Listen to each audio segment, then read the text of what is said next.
Hello guys, good morning, જય શ્રી કૃષ્ણ, જય સ્વામિનારાયણ. સ્વાગત છે તમારું અમારા નવા વ્લોગમાં. અત્યારે વાગી રહ્યા છે સવારના 10 અને મારા ઘરનું બધું જ કામ થઈ ગયું છે. હું બહુ ખુશ છું કેમ કે ઘરનું બધું જ કામ થઈ ગયું છે. સવારનું, બપોરનું, બધું જ. મારા દીકરાને માલિશ પણ થઈ ગઈ છે અને હવે એને નવડાવવાનું બાકી છે. અને આજે આટલું વહેલું ઘરનું કામ કરી લેવાના પાછળનું જે મુખ્ય કારણ છે એ છે તમારી બધાની જે ઈચ્છા હતી ખૂબ દિલથી, અને તમે જે દિવસનો વેઇટ કરતા હતા એ દિવસ આજે આવવાનો છે. આદર્શનું ફેસ રિવીલ કરવાના છીએ આજે. તો બસ એના માટેની પ્રિપરેશન કરવાની હતી, તૈયારીઓ કરવાની હતી. એના માટે સ્પેશિયલ શૂટ કરવાનું હતું. એ તો કોમ કરતાં થાય નહીં, એના માટે કંઈક સ્પેશિયલ શૂટ કરવાનું હતું. અને તરેશભાઈએ કંઈક વિચાર્યું છે ડેકોરેશન કરીને પછી કંઈક આઈડિયાથી બેબીનું ફેસ બતાવીશ એવું વિચાર્યું છે. તો બસ એની જ તૈયારી કરવાની છે. તો અમે બધું કામ ફટાફટ એટલે જ ખતમ કરી લીધું. અને દર્શને આજ વહેલી માલિશ બી એટલે જ કરાવી હતી કે હવે એને નવડાવી ધોવડાવી તૈયાર કરીને તમારી સામે લાવી અમે દર્શને. તો બસ એ જ પ્લાન છે આજનું કે તૈયારી કરીશું. બસ અહીંયાથી બસ આવતા હશે, થોડું સામાન લેવા ગયા હતા, કામ છે અને સામાન લેવું તો 2 કરું તો એટલે એ ગયા હતા એટલે આવશે એટલે પછી અમે તૈયારી કરીશું. પછી દર્શને નવડાવીશું, દર્શને તૈયાર કરીશું. જો ચિંકલબેન નથી દેખાતા તમે. ચિંકલબેન પ્રકાશ બહુ આવે છે ને એટલે જય સ્વામિનારાયણ, જય શ્રી કૃષ્ણ. જય સ્વામિનારાયણ, જય શ્રી કૃષ્ણ. તો અત્યારે વાગી રહ્યા છે 11:15 અને અમે હજી કોઈ ડેકોરેશન કર્યું નથી ફેસ રિવીલ માટે.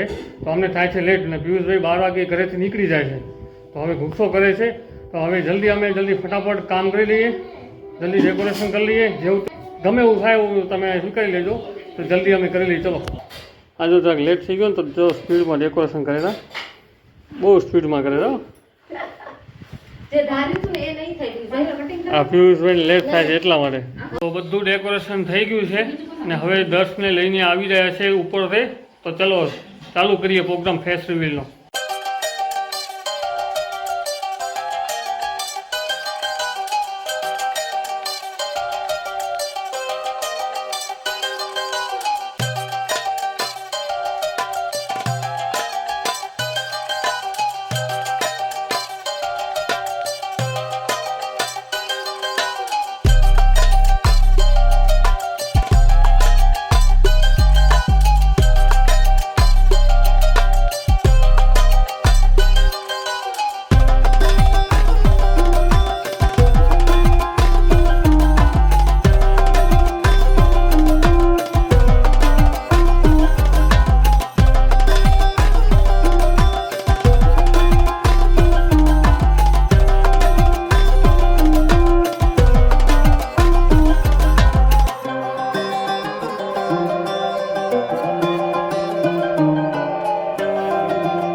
શૂટિંગ કરવા માટે જો દર્શને બોલાવે છે, એની નીંદર ચડી છે, સુવાની તૈયારી છે એની. અને આ તો જો બધા રમાડે છે કે રમે, થોડુંક સ્માઈલ આપે.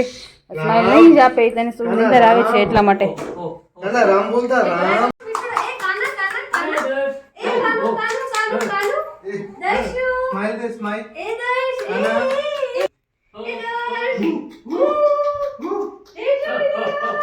દર્શનું વિડીયો શૂટ કરવા માટે તરેશભાઈ છે કે ટીપાઈ ઉપર ચડી ગયા. બિચારા ટીપાઈના હાલત શું થતા હશે. અને અમારા લીડ એક્ટર અહીંયા સૂઈ ગયા છે, દર્શ કુમાર. આ જિંકલબેન તો દર્શને જોયા રાખે છે કેવું શૂટ થાય છે કેવું નહીં. અમારા બાબી જો બાઈએ જોયે આ બધું છોરા શું કરે રે એમ ભાઈ એમ કે શું કરે નવાઈ થઈ રહી બાને આ બધું શું થાય રહ્યું આ તો અમે જોયું નથી કીધી. મમ્મી જય સ્વામિનારાયણ. જય સ્વામિનારાયણ. કેવું લાગેલું દર્શનું આજ ફોટોશૂટ? જોરદાર. જોરદાર. સિંગુડા ખાવા તો આવી જાવ, મેં છોલીને તૈયાર કરી દીધા. હા છે ખાવા આવી છે આવી ક્યારે? શૂટિંગ બહુ લાંબુ ચાલ્યું તો અમારો એક્ટર જે હતો એ બિચારો થાકીને સૂઈ ગયો છે. તમને જલ્દી બતાવું ચાલો. હા જો કેટલી નિંદરમાં છે ને, એટલો થાક્યો છે. સોરી સાહેબ, માફ કરો, અમને ભૂલ થઈ ગઈ. આવડું કામ બીજું તમને નહીં કરાવ્યો. કેમ પછી નાયો છે ને ઠંડુ ઠંડુ થઈ ગયું છે નીંદર આવે છે. ના, અને માલિશ- અલગની આદત છે બાદ બપોરના સુરાયું ને એટલે નવરાઈ કરીને સુરાઈ દેવાનું જલ્દી એટલે દર્શ બેચારો થાકી ગયો છે બહુ, કેમ કે આજે એક્ટર બેચારે બહુ મોટી શૂટિંગ કરી, કલાક જેવી શૂટિંગ કરી તો એટલો થાકી ગયો છે. જો કેવી ઊંઘ કરે છે જો નહીં જિંગલ, બહુ થાકી ગયો બેચારો. એને પેમેન્ટ પૂરું આલી દેજો પછી. સારું. હા, તો તમને ફેસ રિવીલ અમે બતાવ્યો, કેવો લાગ્યો તમને? તમને સરસ લાગ્યો હોય તો કમેન્ટ કરજો જરૂર. તો જો હવે આ બધી સફાઈ થઈ રહી છે ફૂલોની. તો હવે અત્યારે બપોરના 1 વાગવા આવ્યા છે અને અમે લોકો ફોટોશૂટ દર્શનું કરીને ફેસ રિવીલનો વિડીયો શૂટ કરીને અત્યારે પરવાર્યા છીએ. તમારી ખૂબ ઈચ્છા હતી કે તમને દર્શનું ફેસ રિવીલ જોઈતું હતું, તમને દર્શનો ફેસ જોવો હતો અને તમારી ઈચ્છા પૂરી કરી આજે અમે વિડીયો બનાવ્યો છે અને તમે આગળ જોયા જ હશે અમારા દર્શના વિડીયોઝ ને ફોટોઝ ને હવે. અને આજ પછી તમે હવે ઓલમોસ્ટ ડેલી તમે અમારા દર્શને અમારા બ્લોગમાં જોશો જ, કેમ કે હવે તો દર્શ અમારા ઘરનો સદસ્ય છે એટલે એનો તો વિડીયો આવશે જ હવે ડેલી. અને આટલા દિવસ અમે નહોતા બતાવતા એટલે હવે એમનું ફેસ નહોતું લેતા એટલે એનું વિડીયો બી શૂટ ઓછો કરતા. હવે તો એનો વિડીયો બી બતાવશું, ફેસ બી બતાવશું, વિડીયો બી શૂટ કરશું, બધું આમ મજા પડી જશે. અને તમને કેવો લાગ્યો અમારા દર્શ નું આજે અમારા રિવીલિંગનો વિડીયો અમને જરૂર કહેજો કમેન્ટ કરીને કે અમે આજે તરેશભાઈનો આઈડિયા હતો કે ફેસ રિવીલ કંઈક અલગ સ્ટાઇલમાં કરીશું તો એ તમને કેવું લાગ્યું અમને જરૂર કહેજો. અને પ્લીઝ આજે અમે અમારા દર્શનો ફેસ તમારા જોડે શેર કર્યો છે, તમે અમારી ફેમિલી છો અને બહુ દિવસો પછી અમે તમને બતાવ્યો એના કારણે તમને બી બહુ વેઇટ કરાવ્યો અમે એના માટે સોરી.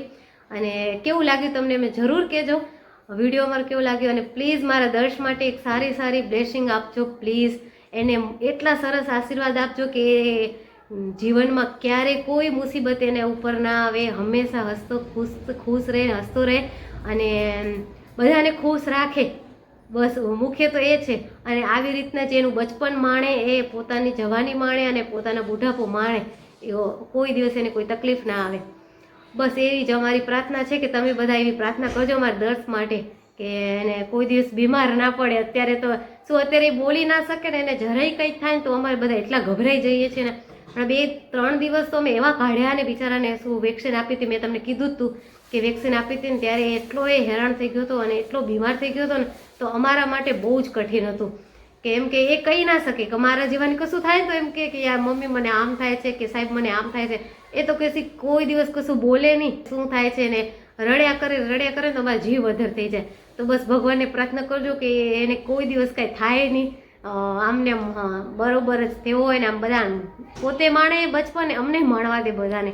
જે કેટલા ટાઈમ પછી અમારા ઘરે બાલ ઘનશ્યામ આવ્યા છે ને કાનાજી અમારા ઘરે આવ્યા છે તો અમે બધા એટલા ખુશ છીએ ને આમ બધા આમ તડપીએ કે અમારો દર્શ હવે જોતા આવું કરેલું, જોતા આવું બોલેલું, અને એક મુમેન્ટને અમે એટલું એન્જોય કરીએ છીએ ને. તો બસ આવી રીતના અમે એન્જોય કરતા રહીએ એના મુમેન્ટ. તમારા આશીર્વાદ હંમેશા અમારા દર્શ જોડે રાખજો અને જેટલો તમે અમને સપોર્ટ કર્યો છે હમણાં 2 મહિના જેવા થયા અમારા વિડીયોઝ નહોતા આવતા તો બી તમે અમારા જોડે આટલા કનેક્ટ છો. અમે બધા બહુ જ સરપ્રાઈઝ છીએ કારણ કે કોઈ દિવસ એવું નથી બન્યું યુટ્યુબ ઉપર કે કોઈ આટલા ટાઈમનો ગેપ લીધા પછી જ્યારે પાછા આવે ને આટલો બધો રિસ્પોન્સ, આટલો બધો પ્રેમ મળે એવું અમને જોવા નથી. અમારા જેવા નાના ક્રિએટર માટે ના હોય, હા મોટા ક્રિએટર હોય એમના માટે હોય છે જરૂર, પણ અમારા જેવા નાના ક્રિએટર માટે આટલો બધો પ્રેમ પાછો એવો ને એવો ટકી રહ્યો 3 મહિના 2 મહિના પછી પણ. તો અમે બધા બહુ જ ખુશ છીએ અને સરપ્રાઈઝ છીએ કે તમે બધા અમારા જોડે આટલા કનેક્ટ છો. અને આવું બધું જોવા આટલી પોઝિટિવિટી મળે ને એટલે પછી આપણે નેગેટિવ વાતોને ભૂલી જઈએ. આવી રીતના પોઝિટિવ મળતી રહે ને અમને તો અમે આમ ખુશ હોય. ફેસ રિવીલ હજી થોડોક રહીને કરવાના હતા કે મારો આઈડિયા હતો ક્યાંક નેચરલ જગ્યા જઈને ત્યાં કને શૂટ કરવાનો હતો વિડીયો, પણ તમારા લોકોની ફરમાઈશ હતી કે જલ્દી ફેસ રિવીલ કરો, તો અમને શું ટાઈમ મળી ગયો કે 2 મહિના પૂરા થાય છે આજે 18 તારીખના, તો ચલો આજે કરી નાખીને. કે મારું તો મોટા પાયે હતું કે ક્યાંક જંગલમાં જઈ નેચરલ જગ્યા એવી હતી મસ્ત, ત્યાં કને શૂટ કરવાનો વિચાર હતો. હા, પણ હમણાં તો રજા રાખી શકીએ એવું હતું નહીં. અને રજા આપી શકાય એવું નતું ને, તમારી જીવન વધી ગયું બહુ કે જલ્દી ફેસ રિવીલ કરો, તો અમે આ સમય લીધો ને કરી નાખ્યું 18 તારીખ. સાચી વાત છે. બસ એ જ હતું કારણ. અમારે તરેશભાઈનું પ્લાન કંઈક બીજું જ હતું. કઈ જગ્યાએ કીધું તો કંઈક જગ્યાએ જવાનું અને થોડીક 10 કિલોમીટર દૂર છે, હા ત્યાં પહાડો છે મસ્ત મસ્ત. એને તરેશનું એવું પ્લાન હતું કે આખું ફેમિલી જઈશું, પિકનિક કરીશું, ત્યાં શૂટ કરીશું ફેસ રિવીલનો વિડીયો. પણ થાય એવું કેમ કે તમારા મેસેજ બહુ જ આવતા હતા, કમેન્ટ બી હતા અને મેસેજ બી હતા, તો પછી અમારે રિસ્પોન્સ કરવો પડે કારણ કે અમે તમારી ફેમિલી એટલે તમે ફેમિલી અમને કે એટલે થોડું ઘણું કરવું પડે. થાય અમારથી એવું અમે કરીએ. હવે બસ હવે આજના વિડીયોને અહીંયા સમાપ્ત કરી છીએ. મળીશું અમે તમને કાલે નવા વિડીયો સાથે. ત્યાં સુધી તમે અમારી જોડે આમને આમ જોડાયેલા રહો અને અમારા વિડીયોઝને લાઇક કરતા રહો, વિડીયોને શેર કરતા રહો, અને ચેનલ સબસ્ક્રાઇબ ના કર્યું હોય તો પ્લીઝ ચેનલને સબસ્ક્રાઇબ કરી દેજો. કાલે 10 પણ કહેતો હતો ખબર ગયા વ્લોગમાં સબસ્ક્રાઇબ કરવાનું, તો કરી નાખજો. બાય.